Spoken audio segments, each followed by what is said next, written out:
বাংলা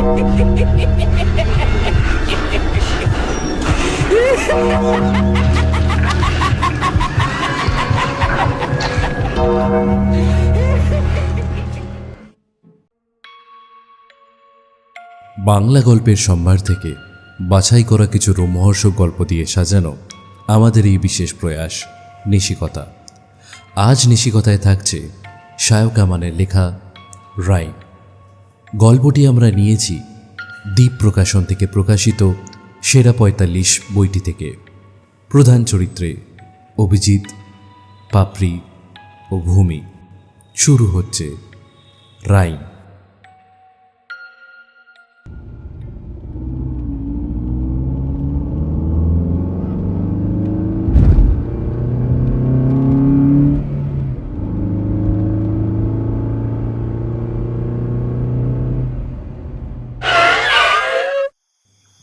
মাঝ রাস্তায় আচমকাই ব্রেক কষে দাঁড়িয়ে পড়ল গাড়িটা। অভিজিতের পাশের সিটে ঘুমিয়ে পড়েছিল ভূমি। সে ধরফরিয়ে জেগে উঠল। চারপাশটা একবার ঠাউর করে বড় একটা নিঃশ্বাস ফেলে বলল, কি হলো গো? কিছু বিগড়লো নাকি? অভিজিৎ ঠোঁট উল্টালো। পিছনের সিটে একবার চোখ বুলিয়ে নিল। চোখ বুঝে নিশ্চিন্তে ঘুমিয়ে আছে পাপড়ি। হঠাৎ ঝাঁকুনিতে তার ঘুম ভাঙেনি। দ্রুত হাতে গাড়ির দরজাটা খুলে বাইরে বেরিয়ে এলো অভিজিৎ। সেটা বন্ধ না করেই এক ছুটে গাড়ির সামনে গিয়ে মোবাইলের ফ্ল্যাশ লাইট জেলে কি যেন দেখে নিয়ে একটু আশ্বস্ত হলো। কবজির উল্টো দিক দিয়ে কপালের ঘাম মুছল একবার। 10 বছরের মেয়ে আর স্ত্রীকে নিয়ে এক অফিস কলিগের পার্টি অ্যাটেন্ড করতে গিয়েছিল অভিজিৎ। জায়গাটা চেনা নয়, তাও ম্যাপ দেখে গাড়ি চালিয়ে যাচ্ছিল সে। ফিরতে যে এতটা রাত হয়ে যাবে সেটা আগে আন্দাজ করতে পারেনি। ভূমি জানলা দিয়ে বাইরের দিকে তাকালো। গাড়িটা একটা ফাঁকা মাঠের বুক চেরা রাস্তার মাঝখানে এসে দাঁড়িয়েছে। চারিদিক ঘুটঘুটে অন্ধকারে ঢেকে আছে। মাঠের দূর প্রান্তের দিকে তাকালে কয়েকটি প্রাচীন দৈত্যাকৃতি গাছের আউটলাইন চোখে পড়ে। তার উপর তুলিতে টানা রঙের মতো কালচে লাল আকাশ চোখে পড়ছে। ঘড়িতে সময় দেখে সে রাত 12:30 বাজতে চলেছে। না, যতটা ভেবেছিল ততটা রাত হয়নি। কিন্তু অভিজিৎ এখনো গাড়ির বাইরে দাঁড়িয়ে করছেটা কি? জানলার কাঁচ নামিয়ে প্রশ্ন ছুড়ে দেয় সে। এই কি দেখছো বলো তো? আরে একটা বাচ্চা মেয়ে। গালে হাত রেখে চাপা স্বরে উত্তর দেয় অভিজিৎ। বাচ্চা মেয়ে? হ্যাঁ, এখানে বাচ্চা মেয়ে কোথা থেকে আসবে? গাড়ির বাইরেটা আর একবার ভালো করে দেখে নিয়ে আবার ভিতরে এসে বসে অভিজিৎ। ঘাড়ের পিছনে একটি হাত রেখে বলে, সেটাই ভাবছি। গাড়ি চালাতে চালাতে চোখটা লেগে গিয়েছিল, তারপরেই হঠাৎ মনে হলো গাড়ির সামনে একটা বাচ্চা মেয়ে এসে পড়েছে, তাতেই তো ব্রেকটা মারলাম। তাহলে তো বাইরে। নাথিং, কিচ্ছু নেই। ভূমির কথা শেষ হতে দেয় না অভিজিৎ। পিছন ফিরে আর একবার পাপড়ির দিকে চেয়ে নিল ভূমি। গাড়িতে উঠে থেকে ঘুমোতে শুরু করেছে মেয়েটা। মুখের দুপাশ বেয়ে ঝুলন্ত চুলগুলো গাল ঢেকে রেখেছে। একটা হাত দিয়ে চোখ রোগড়ে হাই তুলতে তুলতে বলল, তাহলে ভুলই দেখছো। চারিপাশে তো যতদূর দেখা যাচ্ছে শুধু ফাঁকা মাঠ। মেয়ে আসবে কোত্থেকে? তাই হবে হয়তো। অন্যমনস্ক হয়ে উত্তরটা দিয়ে গাড়িতে স্টার্ট দেওয়ার জন্য চেষ্টা করল অভিজিৎ।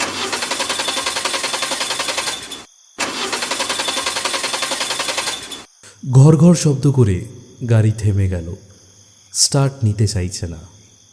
ওফ, এটাকেও এখনই বিগ্রতে হলো। বিরক্ত গলায় বলল অভিজিৎ। বাঁ হাত দিয়ে আলগা একটা চাপড় মারল গাড়ির ড্যাশবোর্ডে এবং বলল, কোথায় এসেছি সেটাও তো বুঝতে পারছি না। এই ভূমি, দেখো তো তোমার ফোনে নেটওয়ার্ক আছে কিনা। পাশে রাখা ব্যাগ থেকে ফোনটা বের করে ভূমি, স্ক্রিন আনলক করে বলল, কম, তবে আছে। তুমি বরং একটা কাজ করো তাহলে, একবার গুগল ম্যাপটা খোলো, একটু দেখে নাও তো আমরা কত দূর এসেছি। ততক্ষণ আমি এই বাইরেটা দেখি কি গণ্ডগোলটা হলো। সামনে গিয়ে বনেট খুলে খুটখুট করতে লাগলো অভিজিৎ। ভূমি কারেন্ট লোকেশন দেখে একটু গলা তুলে বলল, এই জায়গাটার কোনো নাম নেই। 3 কিলোমিটার দূরে একটা গ্রাম আছে, খামারি। শুনেছো নাম আগে? আরে এত গ্রাম কেউ চিনে রাখে নাকি? ম্যাপে কি আর কিছু দেখাচ্ছে? না, শুধু সবুজ আর নীল, বাড়িঘর কিছুই তো দেখছি না। উফ, আচ্ছা ঝামেলায় পড়লাম। আজ যে কার মুখ দেখে বেরিয়েছিলাম, কি যে হয়েছে কিছুই বুঝতে পারছি না। গাড়ি কি চলবে নাকি চলবে না আর? কথাটা বলে গাড়ির বাইরে বেরিয়ে আসে ভূমি। হঠাৎ করেই খারাপ হয়ে গেল। এই অভিজিৎ, সত্যিই তুমি ধাক্কা মারোনি তো কিছুতে? রাগত চোখে স্ত্রীর দিকে তাকালো অভিজিৎ। যদি মেরেই থাকি তো বডিটা গেল কোথায়? ভূমি উত্তর দিল না। ফোনটা হাতে নিয়ে কিছু দেখে একটু থমকে গেল। ফোনটা আরও কিছুটা চোখের কাছে এনে বলল, এই জায়গাটা নিয়ে একটা নিউজ আর্টিকেল আছে, দেখো। আরে এই জায়গার আর্টিকেল নিয়ে আমি কি করব? বিরক্ত হয়ে বলে অভিজিৎ। আহ, দেখোই না। অনিচ্ছা সত্ত্বেও ফোনটা হাতে নিয়ে আর্টিকেলটায় চোখ রাখতেই হাড় কেঁপে উঠল তার। লিঙ্কে ক্লিক করতে পাতা জুড়ে পুরো খবরটা ফুটে উঠল। খামারি নামের ন্যাশনাল হাইওয়ের ধারে একটি গ্রামের আশেপাশে গত 2 বছরে বেশ কয়েকটি মৃতদেহ পাওয়া গেছে। পুলিশ সন্দেহ করছে যে খুনগুলো কোনো সিরিয়াল কিলারের কাজ, কারণ সবকটা খুনই করা হয়েছে ভিকটিমের গলার ভেতর কাঁচি দিয়ে আঘাত করে।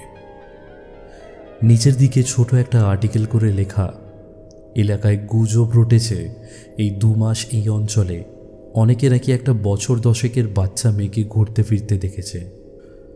সাদা রঙের ফ্রক থাকে মেয়েটির গায়ে, হাতে থাকে একটি বড় ধারালো কাঁচি। পুলিশ অবশ্য মেয়েটির ব্যাপারটাকে আজগুবি গল্প বলে উড়িয়ে দিয়েছে। মাঠের উপরে ইরিগেশন পাম্প বসানোর কাজ চলছিল 2 বছর আগে।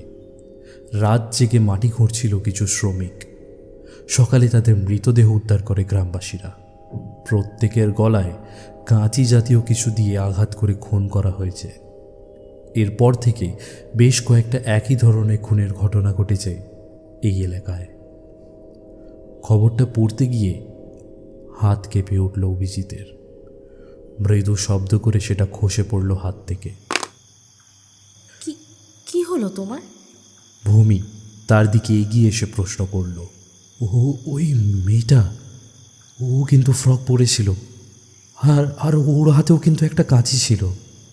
কোন মেয়ে? আরে গাড়ির সামনে যাকে দেখলাম। এই যে বললে ওটা তোমার মনের ভুল। কিছু একটা উত্তর দিতে যাচ্ছিল অভিজিৎ, থেমে গেল।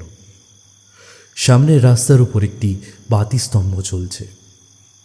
তার আলো তেরচাভাবে এসে পড়ছে পিচের রাস্তার উপর। তাতে কিছুটা আলোকিত হয়ে আছে মাঠের ধারের ঘাসগুলো। রাস্তা থেকে বেশ কিছুটা নিচে নেমে শুরু হয়েছে মাঠটা। সেই ঢালের উপর একটি সরু পায়ে চলা পথ। দুপাশ থেকে ঝোঁকে লতাগুল্মের ঝোপ এখান ওখান ঢেকে রেখেছে রাস্তাটাকে। যে করেই হোক গাড়িটা স্টার্ট করতে হবে। থমথমে গলায় কথাটা বলে বনেটের ভিতরে আবার হাত চালায় অভিজিৎ। ভেবেছিল ইঞ্জিন গরম হয়ে গেছে, কিন্তু না, কুলার ভর্তি হয়ে আছে জল। তবে শোনো, কাউকে ফোন করব যদি কেউ গাড়িটা নিয়ে আসে। ভূমি ফোন থেকে চোখ সরিয়ে নিয়ে বলে, ডু ইট। একটা নাম্বার ডায়াল করলো ভূমি।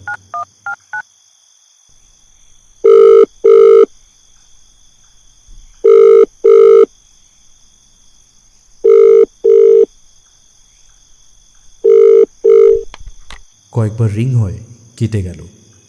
রাত 1টার কাছাকাছি বেজেছে, হয়তো সবাই ঘুমিয়ে পড়েছে। আর একটা নম্বরে কল করতে যাচ্ছিল, এমন সময় ঘুম জড়ানো একটি গলা শুনতে পেল সে। মা, ও মা।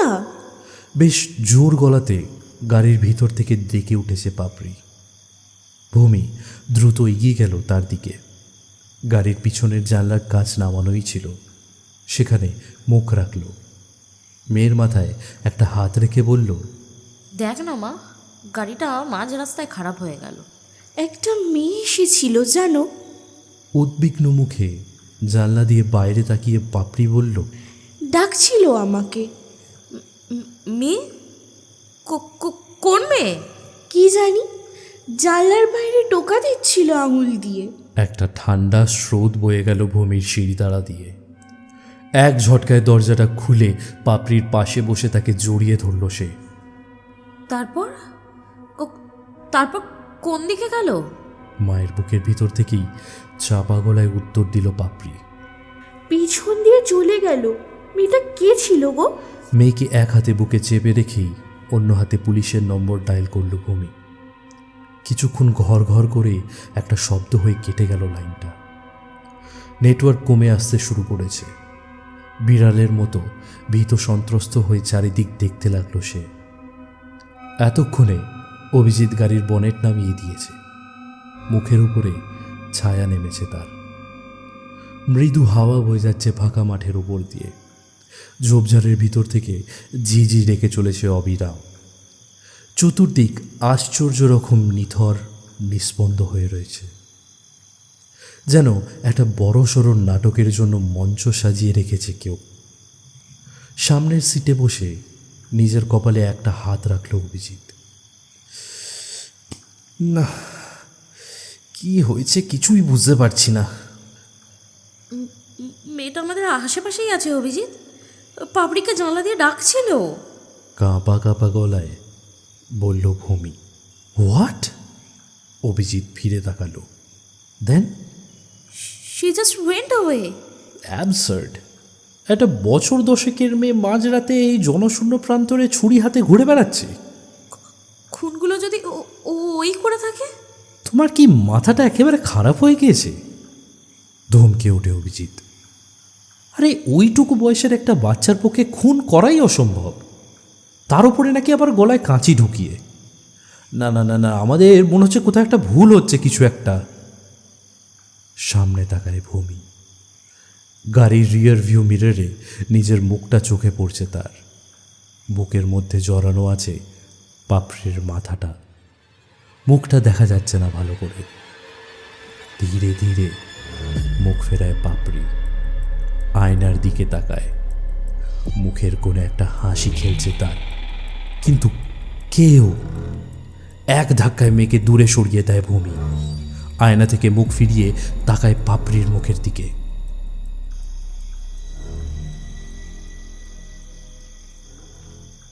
কি হলো মা? অবাক চোখে মায়ের দিকে তাকিয়ে আছে পাপড়ি। একটা কান্নার দমক এসে কাঁপিয়ে দেয় ভূমিকে। একটা হাতে নিজের চুল চেপে ধরে, আবার মেয়েকে দু হাতে চেপে ধরে হাঁপাতে হাঁপাতে বলে, কিছু একটা হচ্ছে অভি, সামথিং ইজ টেরিবলি রং। এর মধ্যে আরও দুবার ফোন করার চেষ্টা করেছে অভিজিৎ, কিন্তু কল কানেক্ট হচ্ছে না। ঘর ঘর আওয়াজটা হয়েই কেটে যাচ্ছে ফোনটা। সে পিছনে ফিরে বলল, ভূমি, তোমার ফোনটা কি কাজ করছে? ভূমি ফোনটা এগিয়ে দিতে যাচ্ছিল, কিন্তু তার আগেই কেঁপে উঠল সেটা। একটা কল আসছে। নম্বরের জায়গাটা খালি। সেটা খেয়াল না করে ফোনটা ছিনিয়ে নিয়ে কলটা রিসিভ করে কানে চেপে ধরে অভিজিৎ। তার বুকের ভিতরে জমাট বাঁধা ভয়টা কয়েক ধাপ বেড়ে যায়। একটা মেইলি গলায় চিৎকার ভেসে আসছে ফোনের ভিতর থেকে, যেন কোনো বাচ্চা মেয়ে তারস্বরে চিৎকার করে সাহায্য চাইছে কারোর কাছ থেকে। হ্যালো হ্যালো, কে কে কে কে বলছো? কে তুমি? অভিজিৎ ডুকরে চিৎকার করে ওঠে।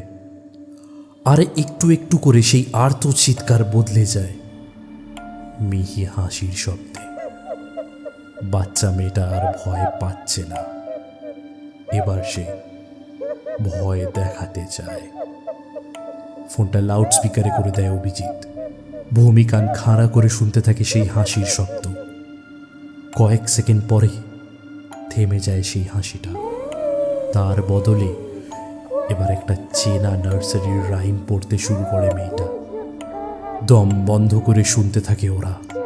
ফোনের ওপাশ থেকে এক টানা খেলার ছড়ে পড়ে চলেছে মেয়েটা। স্পষ্ট ইংরেজি উচ্চারণ। এই 4টে লাইনই খারাপ হয়ে যাওয়া ক্যাসেটের মতো বারবার পড়ে চলেছে মেয়েটা।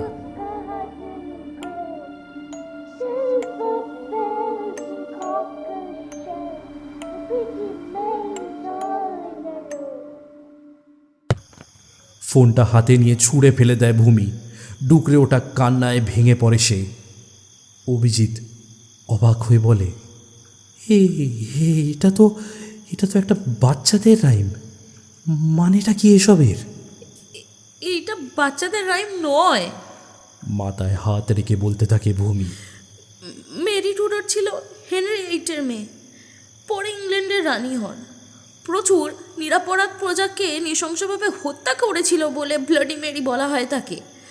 মাথার কিছু সমস্যা ছিল, একটার পর একটা খুন করে তাদের সমাধিস্থ করত। সেখান থেকেই এসেছে how does your garden grow. Silver bell আর ককল শেল ছিল দুটো torture device. Pretty maids all in a room, মানে খুনের আগে লাইন দিয়ে দাঁড় করিয়ে টর্চার করা হতো ভিকটিমদের। এই রাইমটা মেরি টুডরকে নিয়ে। কিন্তু তার সঙ্গে আমাদের সম্পর্কটা কি? হতবাক হয়ে জিজ্ঞেস করে অভিজিৎ। জানি না, আমি কিছুই জানি না। কথাগুলো শেষ হওয়ার আগেই আবার কান্নায় ভেঙে পড়ে ভূমি। নিস্তব্ধ কয়েকটা মুহূর্ত কেটে যায়। একটু আগের ঢিমে হাওয়াটার জোর এখন আরও খানিকটা বেড়েছে। গাড়ির ভিতরে জ্বলন্ত নীলচে আলোয় শুধু 3টে মানুষের চাপা নিঃশ্বাসের শব্দ ছাড়া আর কিছুই শোনা যাচ্ছে না। ক্রমশ পাপড়ির একটা হাত উঠে আসে সামনের দিকে। আঙুল দিয়ে কিছু একটা যেন দেখাতে চায় সে। বাবা, ওই যে। আঙুল লক্ষ্য করে গাড়ির সামনে তাকায় অভিজিৎ। বাইরের বাতিস্তম্ভের আলোয় যতটুকু হলদে কুয়াশা দেখা যাচ্ছে তার মধ্যে গাড়ির দিকে পিছন ফিরে দাঁড়িয়ে আছে একটি মানুষের শরীর। শিশু। তার গায়ে একটা সাদা রঙের হাঁটু অবধি ফ্রক। ফ্রকের নিচ থেকে বেরিয়ে থাকা দুটো পায়ে অসংখ্য কাটাকুটি দাগ। ডান হাতের আঙুলের ফাঁকে ধরা আছে একটি কাঁচি। বারবার কাঁচির দুটো ফলাকে খুলে আবার বন্ধ করে দিচ্ছে সে।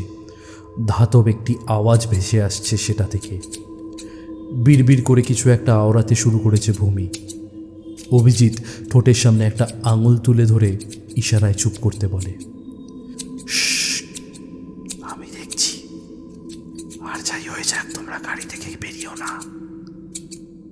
তুমি বাইরে যেও না প্লিজ। এখানে বসে থেকে লাভ কিছু হচ্ছে কি? ভূমি আর কিছু বলে না। অভিজিৎ বাইরে বেরিয়ে এসে মৃদু শব্দে গাড়ির দরজাটা বন্ধ করে দেয়। ধীর পায়ে এগিয়ে যায় মেয়েটার দিকে। তার দৃষ্টি মেয়েটার কাঁধ অবধি নেমে আসা চুলের ওপর স্থির। এই, কে তুমি? হ্যাঁ, কি চাও? গলা ধরে এসেছে অভিজিতের। কোনো উত্তর এলো না, শুধু একটানা সেই কাঁচির কচ কচ শব্দ। আরেকটু এগিয়ে গেল অভিজিৎ। এবারে মেয়েটার পা দুটো সচল হয়ে উঠল। পিছন ফিরেই সামনের দিকে হাঁটতে লাগলো সে। হলদে আলোর কুয়াশাটা ছেড়ে আরও কিছুটা এগিয়ে গেল। তাকে অনুসরণ করে অভিজিৎ এগোতে লাগলো পায়ে পায়ে। কিছুক্ষণের জন্য গাড়িতে বসে থাকা দুটো মানুষের কথা ভুলে গেল সে। মেয়েটা কি কিছু দেখাতে চাইছে? কোথাও কি নিয়ে যেতে চাইছে? কয়েক পা এগোতেই কিন্তু দৃষ্টি ঝাপসা হয়ে এলো তার। মেয়েটা কুয়াশা পেরিয়ে প্রায় অন্ধকারে মিশে গেছে। আরও ঝাপসা হয়ে আসার আগেই পকেট থেকে ফোনটা বের করে আলো জ্বালানোর চেষ্টা করলো অভিজিৎ। জ্বলল না। তবে কি হারিয়ে যাবে মেয়েটা? বিদ্যুৎ ঝলকের মতো মনে পড়ে গেল পকেটে সিগারেট জ্বালানোর জন্য দেশলাই আছে। চকিতে সেটা বের করে আলো জ্বালালো অভিজিৎ। খয়েরি শিখা জ্বলে উঠে সামনের কিছুটা অংশ ভরে দিল ফিকে আলোয়। সামনের রাস্তা ফাঁকা, কেউ নেই সেখানে। দেশলাইটা আরেকটু তুলে ধরে দেখার চেষ্টা করল সে, আর সঙ্গে সঙ্গে কবজির কাছে একটা আলগা হাতের স্পর্শে হাত থেকে দেশলাই ছিটকে পড়ল তার। একটা তীক্ষ্ণ চিৎকার করে মাটির উপরে বসে পড়ল সে। উহ! পর মুহূর্তে আতঙ্কিত চোখে লক্ষ্য করল যতটা পথ সে গাড়ি থেকে এগিয়ে এসেছে সেই সমস্ত পথ জুড়ে একটা তরলের রেখা এগিয়ে এসে মিশেছে পায়ের কাছে। গন্ধটা চিনতে পারল। ছিটকে পড়া দেশলাই থেকে নিগত আগুনের ঢেউ সেই তরলের রেখা ধরে এগোচ্ছে গাড়ির দিকে। কিছু বুঝে ওঠার আগেই মাটি থেকে উঠে দৌড়তে শুরু করলো সে। তাকে দৌড়ে আসতে দেখে গাড়ি থেকে বেরিয়ে দাঁড়িয়েছিল বাকি দুজন। ভূমি আর পাপড়ির হাত ধরে একটা টান দিল অভিজিৎ। পালাও এখান থেকে, গাড়িটা বার্স্ট করবে। কয়েক সেকেন্ড কাটার আগেই কাণ্ডজ্ঞান হারিয়ে ঝরে পড়া পাথরের মতো রাস্তার ঢাল বেয়ে ঘাসের জমির উপর নেমে এলো ওরা। আর সঙ্গে সঙ্গে চতুর্দিক বজ্রপাতের মতো শব্দ কাঁপিয়ে আগুনের গর্তে তলিয়ে গেল গাড়িটা। যেন মাটির তলা থেকে হাত বাড়িয়ে লেলিহান শিখা গ্রাস করল সেটাকে। গোটা রাস্তাটা ভরে গেল ক্ষণিকের আলোয়। সেই আলোয় চোখে পড়ল জ্বলন্ত গাড়িটার ঠিক পাশে দাঁড়িয়ে আছে একটা বাচ্চা মেয়ে। হাতে এখনো ধরা আছে সেই কাঁচি। চোখের পলক পড়তেই মিলিয়ে গেল সে। ছাইয়ের গন্ধে ভরে উঠল বাতাস। কেন এরকম করছে? কি চায় ও? কান্না মাখানো গলায় চিৎকার করে উঠল ভূমি। পাপড়িকে নিজের পাশে টেনে নিল অভিজিৎ। ভূমির মোবাইল ফোনটা গাড়ির ভেতরেই ছিল, সেটির সঙ্গে পুড়ে ছাই হয়ে গিয়েছে। মাঠের উপরে এসে পড়ায় কিছুটা আঘাত লেগেছে পাপড়ির মাথায়। হাত দিয়ে জায়গাটা ঘষতে থাকে সে। এতক্ষণ ভয়ে খুব বেশি কথা বলতে পারেনি সে। একটা আচ্ছন্ন ভাব গ্রাস করেছে তাকে। We have to know what she wants. নিজের পকেট থেকে মোবাইলটা বের করে নেয় অভিজিৎ। একটু আগের নিউজ আর্টিকেলটা আবার মেলে ধরে চোখের সামনে। গত 2 বছরে মোট 13 জন খুন হয়েছে এই একইভাবে। আর্টিকেলের সঙ্গে ভিকটিমদের নাম আর পরিচয়ের একটা ছোট্ট তালিকা দেওয়া আছে। সেটাই চোখ বোলাতে গিয়েই থমকে যায় অভিজিৎ। ভূমির আরও কাছাকাছি সরে এসে ফোনটা তুলে ধরে সে বলে, একটা প্যাটার্ন লক্ষ্য করছো? বারবার মেয়েটা তাদেরই খুন করেছে যাদের সঙ্গে একটা বাচ্চা ছিল। দেখো। দ্রুত মেলাতে থাকে ভূমি। হ্যাঁ, মাঠের উপর যতবার কারোর লাশ পাওয়া গেছে ততবার সেই লাশের মধ্যে একটা না একটা বাচ্চা ছিল।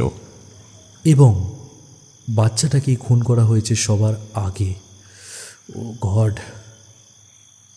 পাপড়িকে প্রায় কোলের কাছে টেনে নেয় ভূমি। Pretty maids all in a rho, মানে খুনগুলো সে একসঙ্গে নয়, একটা সিকোয়েন্সে করে। যার বয়স সব থেকে কম তাকে সবার আগে। মানে যতক্ষণ পাপড়ি সেফ আছে আমাদের ভয়ের কিছু নেই। কিন্তু কতক্ষণ? ঘাসের উপরে একটা পায়ের আওয়াজ হতেই উঠে দাঁড়ালো অভিজিৎ। মোবাইলের আলোটা জ্বেলে মাঠের একটা বিশেষ জায়গায় তাকালো। চোখ দুটো ছোট হয়ে এলো তার। ঘাসের জমির উপরে একটা ছোট গর্ত তৈরি হয়ে রয়েছে। সেটার দিকে এগোতে এগোতে অভিজিৎ বলে, এই মেরি টুডোর ব্যাপারে আর কি কিছু জানা যায়? চোয়াল শক্ত করে ভূমি বলে, তেমন কিছুই না। শেষ বয়সে এসে ওভারিয়ান ক্যান্সারে মারা যান। ছেলে মেয়ে ছিল না কিছু? না, সেটাই আশ্চর্যের। সারা জীবনে 2বার তার শরীরে প্রেগনেন্সির সমস্ত লক্ষণ দেখা দেয়, কিন্তু আশ্চর্যের কথা, একবারও সন্তান জন্মায় না। গর্তের দিকে আরও কিছুটা এগিয়ে যায় অভিজিৎ। ভূমি একটা হাতে পাপড়িকে আগলে রেখে এগোতে এগোতে বলে, মাঝবয়স থেকে ব্যক্তিগত জীবনের সমস্যা জর্জরিত হয়ে শোনা যায় গোপনে নাকি তন্ত্র সাধনাও শুরু করেছিলেন তিনি, ডেভিল ওয়ার্শিপিং। গর্তটার ধারে গিয়ে তার ভিতরে ঝুঁকে পড়ল অভিজিৎ।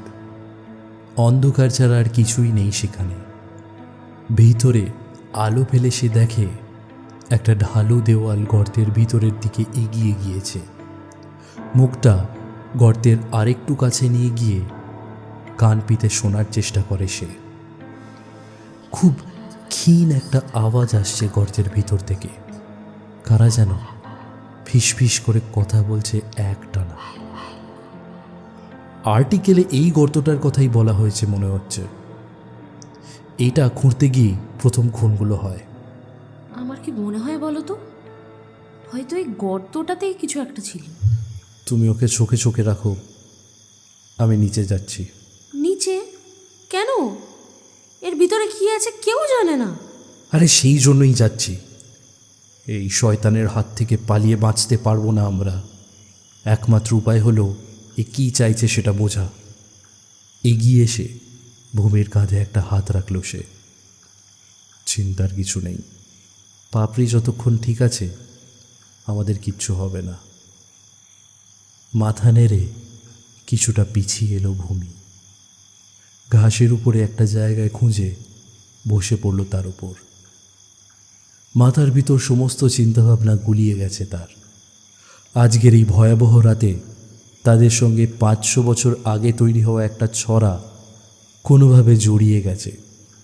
এর হাত থেকে বাঁচার কি কোনো উপায় নেই? আপাতত দু হাতের মাঝে মেয়েকে আগলে রাখা ছাড়া আর কিছুই করার নেই তার। মেয়েটা ঝিমিয়ে পড়তে শুরু করেছে ধীরে ধীরে। মাটির উপরে বসে গর্তের দিকে এক দৃষ্টে চেয়ে রইল ভূমি। অন্ধকার হাতরে কিছুটা নেমে আসতে অভিজিতের মনে হলো মাটির একটা বিশেষ জায়গায় এসে পা আটকে যাচ্ছে তার। উপরে তাকিয়ে বেশ কিছুটা আকাশ দেখতে পেল সে। তার মানে গর্তটার মধ্যে বেশি দূর নামেনি সে। আর যাই হোক, গর্তটা ভৌতিক না, মানুষের হাতেই তৈরি হয়েছে সেটা। কিছুক্ষণ সেইভাবেই দাঁড়িয়ে থাকতে অভিজিতের মনে হলো মাটির দেওয়ালের উপাস থেকে কার গলার আওয়াজ আসছে। সে কান পেতে শোনার চেষ্টা করল। ভাষাটা পরিষ্কার বুঝতে পারল না, তবে ইংরাজির সঙ্গে খানিকটা মিল আছে। একটা মহিলা কণ্ঠ। চমকে পিছিয়ে এলো অভিজিৎ। মাটিতে যেন পা আটকে গেল তার। নিচের দিকে আলো ফেলে চকচকে কিছু চোখে পড়ল। নিচু হয়ে জিনিসটা ভালো করে দেখতে পেল সে। মাটির ভিতর গেঁথে আছে একটা কালচে ধাতুর তৈরি কাঁচি। দেখে বোঝা যায় দীর্ঘদিন ধরেই সেখানে পড়ে আছে। একটা দিক চেপে ধরে সজোরে টান দিতে মাটি থেকে উঠে এলো কাঁচিটা। অসম্ভব ভারী, মৃত শরীরের মতো ঠান্ডা স্পর্শ অভিজিতের হাড় কাঁপিয়ে দিল। হাতের পেশি থেকে সমস্ত জমাট বাঁধা শক্তি যেন টেনে নিতে লাগলো কাঁচিটা। অভিজিতের মনে হলো বহু দূর থেকে কিছুর আওয়াজ ভেসে আসছে তার কানে, যেন মাটির তলার গোপন সুড়ঙ্গ দিয়ে ঘোড়ার গাড়ি ছুটছে। তার চোখের সামনে জমাট অন্ধকার চিরে আলো ফুটে উঠছে একটু একটু করে। সাদা কুয়াশার মতো ছেঁড়া ছবি চোখে পড়ছে তার। সে কুয়াশার ভিতরে আবছাভাবে ফুটে উঠছে একটি ছায়া মূর্তি। মেরি টুডর। মেরি টুডরকে চিনতে পেরেছে সে। অবাক হয়ে তাকিয়ে দেখে একটু আগে যে কাঁচিটা তার নিজের হাতে ধরা ছিল সেটা এখন সেই মহিলার হাতে। লোলুপ দৃষ্টিতে সেটার দিকে তাকিয়ে পৈশাচিক স্বরে কি যেন মন্ত্র পড়ে চলেছেন মহিলাটি। একটা সদ্যজাত শিশু শুয়ে আছে তার পাশে, হাসছে। সেই হাসিটা দেখে অভিজিতের রক্ত জল হয়ে যায়। এত নারকীয় হাসি একটা শিশুর পক্ষে কিভাবে সম্ভব? শিশুর শরীর থেকে বেরিয়ে এসে একটা কালো ধোঁয়া ঘিরে ধরছে কাঁচিটাকে। চোখ তুলে অভিজিতের দিকে তাকিয়ে কাঁচিটা এগিয়ে দেন মহিলা। চমকে পিছিয়ে আসে সে, সঙ্গে সঙ্গে কুয়াশায় মিলিয়ে যায়। অভিজিৎ বুঝতে পারে কোনো অলৌকিক শক্তি সংকেতে কিছু বলতে চাইছে তাকে, দেখাতে চাইছে কয়েকশো বছর আগের কোনো দৃশ্য। আগের ছবি মুছে গিয়ে দূর থেকে এগিয়ে আসা হর্স ক্যারেজ স্পষ্ট হয়ে উঠছে এখন। তার পাশে ফুটে উঠেছে একটি মাঠ। মন্ত্রমুগ্ধের মতো সেই চলমান ছবির দিকে তাকিয়ে থাকে সে।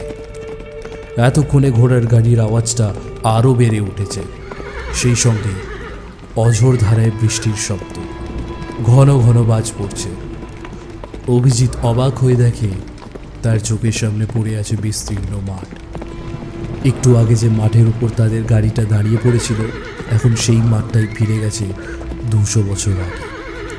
রাস্তাটা উধাও হয়েছে, বৃষ্টির জলে ডুবে ঘাসগুলো দেখা যাচ্ছে না। মাঠের মাঝখান দিয়ে ছুটে আসছে ঘোড়ার গাড়ি, মুহুর্মুহু বজ্রপাত হচ্ছে খেলার মাঠের উপর। চালক থামছে না, যত দ্রুত সম্ভব পার হয়ে যাওয়ার চেষ্টা করছে সে। অভিজিতের বুক কাঁপিয়ে একটা আকাশ ছেঁড়া বিদ্যুতের ঝলক আছড়ে পড়ল ঘোড়াগুলো থেকে মিটার 10 দূরে।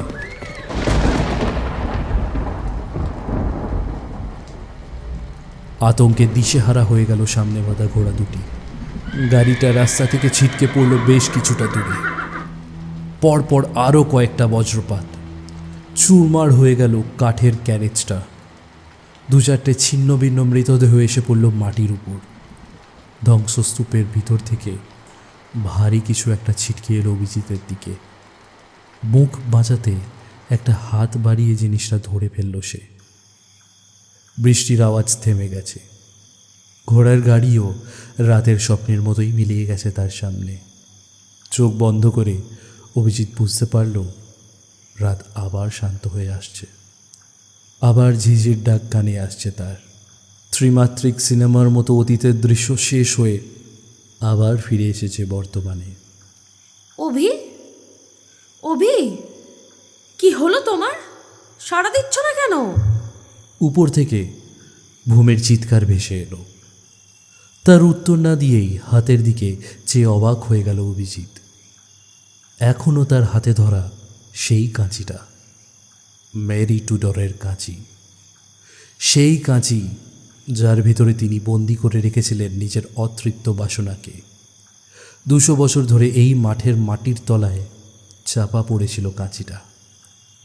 সব প্রশ্নের উত্তর এখন জলের মতো পরিষ্কার অভিজিতের কাছে। অতীত তার রহস্যের আগল ভেঙে চোখের সামনে উজাড় করে দিয়েছে সব কিছু। কাঁচিটা মাটির উপরেই ছুঁড়ে ফেলে সে ঢাল বেয়ে আবার উপরের দিকে উঠে আসতে থাকে। আতঙ্কে ঘন ঘন নিঃশ্বাস পড়তে থাকে তার। একটু আগে যে দৃশ্য সে দেখেছে তার ভুলতে পারবে না কোনো দিনও। বাইরে ছাইয়ের গন্ধমাখা বাতাস শনশন করে বয়ে চলেছে গর্তের ওপর দিয়ে। গর্তের বাইরে মুখ বাড়িয়েই ছিল ভূমি আর পাপড়ি। তাকে উঠে আসতে দেখে ভূমি উদ্বিগ্ন মুখে জিজ্ঞেস করে, কি হলো অভি? কি আছে নিচে? কথার উত্তর দিতে দিতেই ঝলসে যাওয়া গাড়ি লক্ষ্য করে দৌড়তে থাকে অভিজিৎ। ভূমি, যেভাবেই হোক এই গর্তটা বুঝিয়ে ফেলতে হবে আমাদের। কিন্তু কেন? ঘুরে দাঁড়ায় অভিজিৎ। এই গর্তটার খোঁড়ার পর থেকে এই খুনগুলো শুরু হয়েছে এখানে। কথাটা বলে থমকে দাঁড়িয়ে পড়ে পিছন ফেরে সে। গর্ত খোঁড়ার আগে মাটির নিচে এমন কিছু ছিল যা গর্ত দিয়ে উপরে উঠে এসেছে এবং তার জন্যই এতগুলো খুন। কি ছিল? ভূমির কাঁধে একটা হাত রেখে বলতে থাকে সে, আজ থেকে 200 বছর আগে এই মাঠে ঠিক এই জায়গাটাতেই একটা ব্রিটিশ হর্স ক্যারেজ বাজ পড়ে ধ্বংস হয়ে যায়। সেই ক্যারেজের ভিতরে এমন একটা জিনিস ছিল যা মেরি টুডরের সম্পত্তি। মেরি টুডর শয়তানের উপাসনা করতেন। শয়ে শয়ে মানুষকে নৃশংস হত্যা করেছিলেন, তাতেও রক্তপিপাসা মেটেনি তার। নিজের গর্ভে 2বার শয়তানকে ধারণ করার চেষ্টা করেন। সে সন্তানের শরীর ছিল না, শরীরহীন সেই আত্মাকে কোথাও লুকিয়ে রেখে যান তিনি, যাতে তার মৃত্যুর পরেও হত্যালীলা চালিয়ে যায় তার সন্তান। সেই জিনিসটাই এতকাল সভ্যতার আড়ালে চাপা পড়েছিল এই মাটির নিচে। তার মানে আমরা যে বাচ্চা মেয়েটাকে দেখেছি সে? পিশাচ, ডেভিল, অনেক নাম আছে। আমাদের আর ভাবার সময় নেই, তাড়াতাড়ি, কুইকলি কাম। খিলখিল করে একটা হাসির শব্দে বাতাস ভরে ওঠে। মনে হয় ওদের তিনজনকে ঘিরে দৌড়ে দৌড়ে খেলা করছে বছর দশকের বাচ্চা মেয়ে। মাঝে মাঝে তার সাদা ফ্রকের একটা অংশ অন্ধকারে ফুটে উঠছে। কিন্তু সে এখানে কি করে এলো? ভয়ার্ত চোখে প্রশ্ন করে। আমি জানি না, সব কিছু আমার কাছে স্পষ্ট নয় এখনো। তবে এতটুকু জানি, নিজের মৃত্যুর পরেও তার সন্তানকে, তার রক্তলোভী সত্তাকে বাঁচিয়ে রাখতে চেয়েছিলেন মেরি টুডর। 200 বছর ইংল্যান্ডেই ছিল সেটা। কেউ বা কারা তাকে ভারতে নিয়ে আসে। তারা সকলেই মৃত। আজ আর জানার উপায়ও নেই। গাড়ির ডিকিতে একটা শাবল ছিল না? হ্যাঁ, কিন্তু সেটা এতক্ষণে? ভাবার সময় নেই ভূমি। যেভাবেই হোক পাপড়ির ক্ষতি হতে দিও না তুমি। ও ঠিক থাকলে কিচ্ছু হবে না আমাদের। তিনজনে মিলে দৌড়ে যায় গাড়িটার দিকে। এখনো কোথাও কোথাও আগুন জীবন্ত আছে তার। রাস্তার হলদে আলোটা এখনো আগের মতোই চলছে। সেটাকে ঘিরে জমে থাকা ধোঁয়ার বাষ্প আর কুয়াশা অবিচ্ছেদ্য মায়াজালের সৃষ্টি করেছে। পাপড়ির চোখ দুটো প্রায় বুজে এসেছে। ভূমি তাকে জোর করে জাগিয়ে রাখার চেষ্টা করে। অভিজিৎ এতক্ষণে গাড়িটার প্রায় পিছনে এসে দাঁড়িয়েছে। গাড়ি বার্স্ট করায় ডেকের পাল্লাটা ভেঙে বেরিয়ে এসেছে। তার ভিতরটা এখনো অন্ধকার। পকেট থেকে ফোনটা বের করে আলো জ্বালানোর চেষ্টা করলো অভিজিৎ। পাপড়ির দিক থেকে মুখ ফিরিয়ে তার দিকে তাকায় ভূমি। কিছু একটা খটকা লাগে তার। ভোরু কুচকে সে বলে, এই অভি, একটা ব্যাপার আশ্চর্য লাগছে। আমি যতদূর জানি ম্যারি টুডরের তো 2বার ফলস প্রেগনেন্সি হয়। একটা ভ্রূণ যদি এখানে থাকে, দ্বিতীয়টা কি হলো? এটা তো জানি না। অভিজিৎ উত্তরটা দিয়ে গাড়ির দিকে ফিরতে যাচ্ছিল। একটু থেমে গিয়ে নিজের মনেই বিড়বিড় করে বলে, গাড়িটা যদি তখন তোমাদেরকে নিয়ে বাস্ট করতো, তাহলে তো তোমরা দুজনেই একসঙ্গে মারা যেতে। সেক্ষেত্রে মেডস ইন আ রো তো হতো না। তাহলে একটা চাপা চিৎকার বেরিয়ে আসে পাপড়ির অবসন্ন গলা দিয়ে। বাবা, বাবা, গাড়িটার ভেতরে কেউ আছে? থেমে যায় অভিজিৎ। পাপড়ির বুঝে আসা ক্লান্ত চোখের দিকে চেয়ে জিজ্ঞেস করে, কে আছে? যে মেয়েটাকে দেখে তুমি গাড়ি থামিয়েছিলে। থমথমে গলায় একটা ঢোক গিলে উচ্চারণ করে পাপড়ি। তার চোখ দুটো ঝলসে ওঠে। আই ডোন্ট কেয়ার, ও আমাদের কোনো ক্ষতি। বলতে গিয়ে থেমে যায় অভিজিৎ। ধীরে ধীরে পিছন ফিরে পাপড়ির মুখের দিকে তাকায় সে। ভূমির চোখও ঘুরে গিয়েছে সেই দিকে। বিড়বিড় করে একটা প্রশ্ন করে, এই ভূমি, তুই তো ঘুমিয়েছিলি রে তখন। জানলি কি করে বাবা কেন গাড়ি থামিয়েছিল? মুহূর্তে পাপড়ির মুখ থেকে আতঙ্ক আর ক্লান্তি মুছে গিয়ে একটা চেরা হাসি ফুটে ওঠে। কান ছুঁয়ে ফেলে হাসিটা।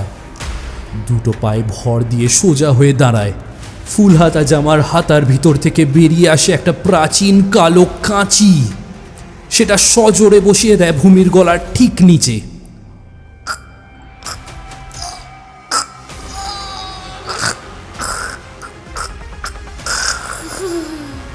অভিজিতের পা দুটো এতক্ষণে অকেজো হয়ে এসেছে। সে এক হাতে ডেকের পাল্লাটা তুলে ধরে অবাক হয়ে তাকিয়ে দেখে সেখানে শুয়ে রাখা আছে একটা 10 বছরের বাচ্চার ঝলসানো মৃতদেহ। তার গলার কাছে একটা সমূলে ঢুকে যাওয়া কাঁচির দাগ। অর্থাৎ যে মেয়েটাকে এতক্ষণ ওরা পাপড়ি ভেবে ভুল করছিল, সেই মেরি টুডরের দ্বিতীয় ভ্রূণ।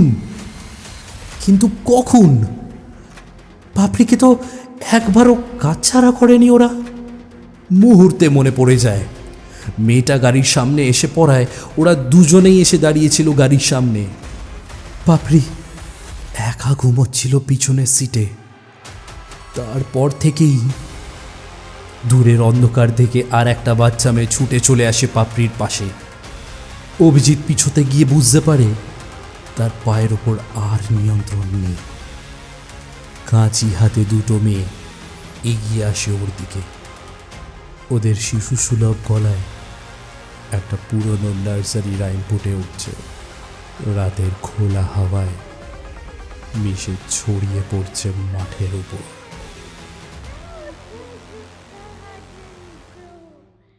Silver bells and cocker shells and pretty maids all in a row.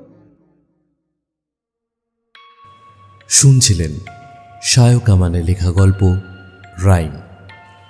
গল্পকথক ও অভিজিতের চরিত্রে অঙ্কুর, পাপড়ির চরিত্রে অঞ্জনিকা এবং ভূমির চরিত্রে রুমি।